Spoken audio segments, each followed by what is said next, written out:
Buen día, mi nombre es Ivette Evelyn Munera Sánchez, estudiante de Ingeniería de Sistemas primer semestre, y a continuación vamos a conversar sobre la materia lógica y pensamiento matemático, los siguientes temas: función lineal, teorema de Pitágoras y razones trigonométricas. Antes de hablar sobre función lineal, pues vamos a conversar qué es función. Recordemos que es la relación entre dos variables, de manera que a cada valor de la primera le corresponde un único valor en la segunda. Estas variables se llaman independiente y dependiente. Independiente corresponde a la primera variable y se le suele sugerir asignar la letra X. La variable dependiente es la que se deduce de la variable independiente y se le suele designar con la letra Y o como función de X. La función o los elementos que constituyen a la función es el dominio y el recorrido. Dominio es el conjunto de todos los valores que puede tomar la variable independiente y recorrido es el conjunto formado por los valores que puede tomar la variable dependiente. ¿Qué es función lineal? Función lineal es aquella, o cómo se representa, es aquella cuya expresión algebraica es del tipo función de x igual a mx o y igual a mx, donde m es un número real distinto de 0. ¿Por qué se le llama función lineal? Porque en su gráfica como tal es una línea recta que pasa por el origen, como lo podemos observar aquí en este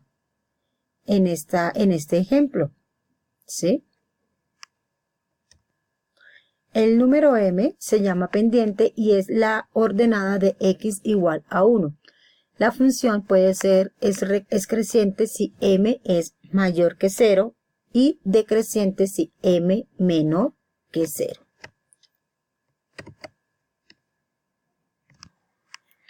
Bueno, aquí tenemos un ejemplo de y igual 3x menos 2. Normalmente vamos a organizar o vamos a colocar los dígitos para hallar x. Entonces colocamos los dígitos 0, 1, 2 para hallar y, disculpen. Entonces acá en el primer ejemplo, y igual 3 por 0 menos 2. Entonces y igual sería 0, porque 3 por 0, 0, menos 2. Entonces y sería igual a menos 2, que lo colocamos acá en nuestro primer ejemplo.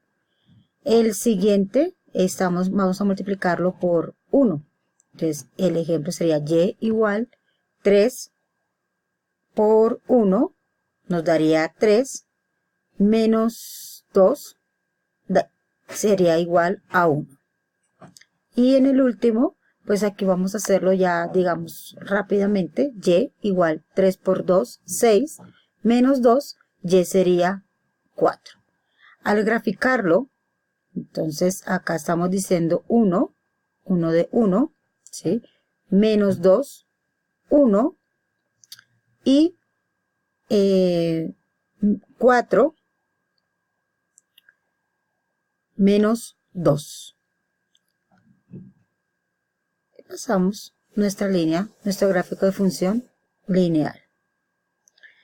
Función afín es aquella cuya expresión algebraica es del tipo f función de x igual mx más n o y igual mx más n, donde m y n son números reales distintos de 0. Entonces aquí podemos mirar la variable dependiente en la función afín. Y sería una variable dependiente. Pendientes sería la m, la x, ¿sí? Pendiente. Y variable independiente sería la x. La n sería un nuevo elemento que se le podría llamar un intersecto. Su gráfica es una línea recta.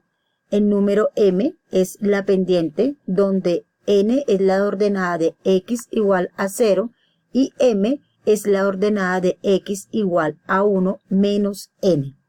El número n es la ordenada en el origen, la recta corta el eje y en el punto 0, n. Acá, digamos, colocamos un ejemplo. Teorema de Pitágoras. Antes de hablar sobre teorema de Pitágoras, pues primero recordemos que es un triángulo rectángulo.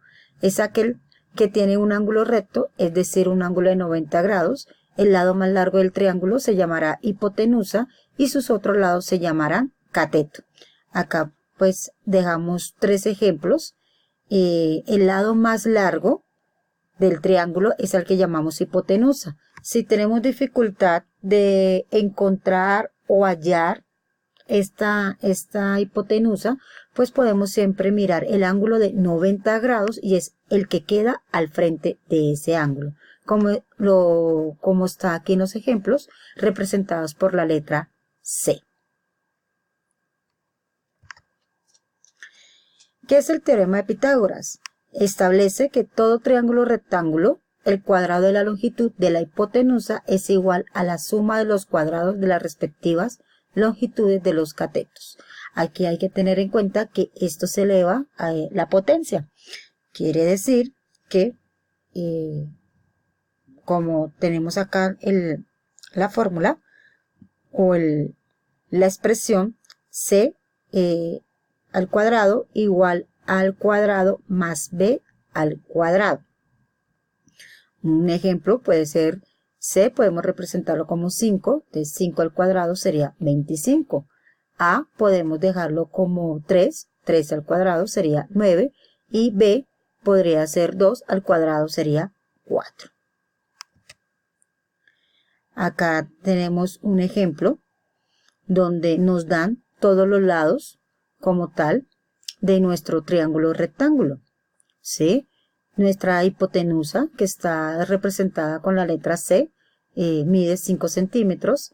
El cateto A, 3 centímetros y el otro cateto, 4 centímetros. Como dice la fórmula o el teorema, es la suma de los ángulos. Entonces, la C vamos a reemplazarla por 5 al cuadrado, nos daría 5 al cuadrado igual. La letra A la reemplazamos por 3, 3 al cuadrado, y la letra B la reemplazamos por 4 al cuadrado. Entonces 5 al cuadrado, 25, igual 3 al cuadrado, 9, más 4 al cuadrado, 16. La sumatoria de estos catetos, 9 más 16, nos da 25. Entonces aquí es donde observamos el teorema de Pitágoras. Acá tenemos otro ejemplo para hallar la hipotenusa, porque vamos a tener de pronto ejemplos o ejercicios donde no nos dan el lado de la hipotenusa. Entonces, aquí ya lo dejo con el resultado, pero acá tenemos todo el ejercicio. C al cuadrado igual a al cuadrado más b al cuadrado. Vamos a reemplazar la letra A por el número 6 y la letra B por el número 5. Entonces, C al cuadrado igual 6 al cuadrado, 36, más 5 al cuadrado, 25. En estos momentos, sabemos, esta sumatoria nos da 61. ¿Qué hacemos? El 2 que tenemos en la letra C al cuadrado, pues vamos a llevarlo de este lado como la raíz cuadrada. Entonces, la raíz cuadrada de 61 es 7,81. Quiere decir que en este ejemplo nuestra hipotenusa mide 7,81 centímetros. Hallando un lado de los catetos, tenemos solamente como información la hipotenusa, que es de 10 centímetros, y tenemos el cateto B, que mide 8 centímetros. Entonces, ¿qué vamos a hacer? La fórmula, vamos primero que todo a despejar, ¿sí? En este caso, va a pasar de positivo a negativo.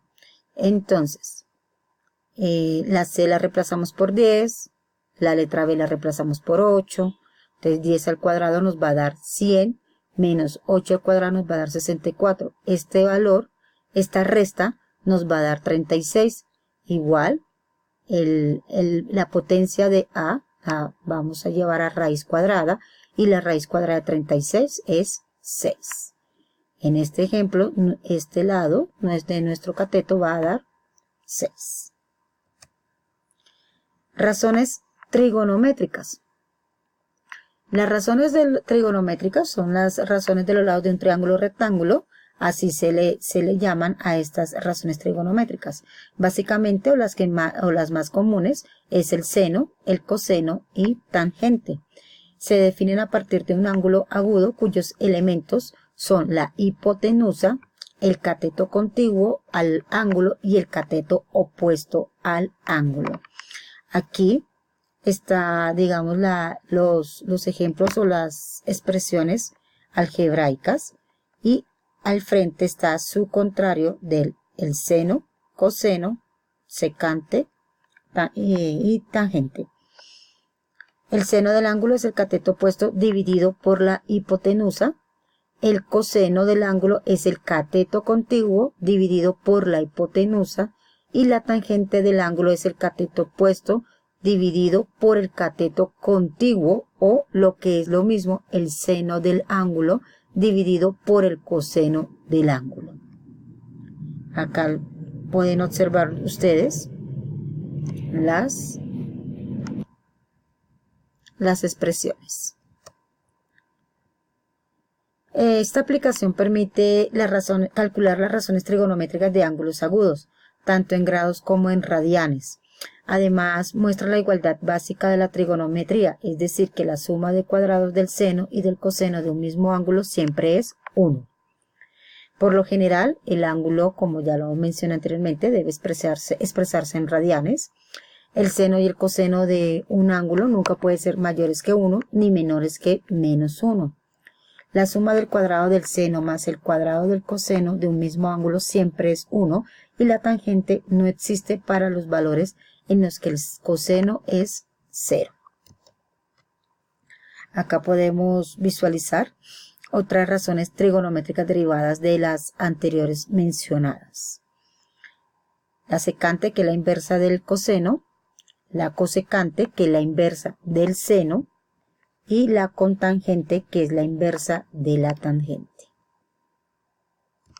Bueno, hasta aquí espero que esta información les sea útil, de ayuda, digan, para poder manejar lo que es razones trigonométricas, teorema de Pitágoras, entender el triángulo rectángulo y las funciones lineales y afín.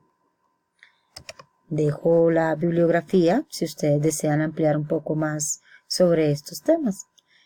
Muchas gracias, que tengan una feliz tarde y hasta la próxima.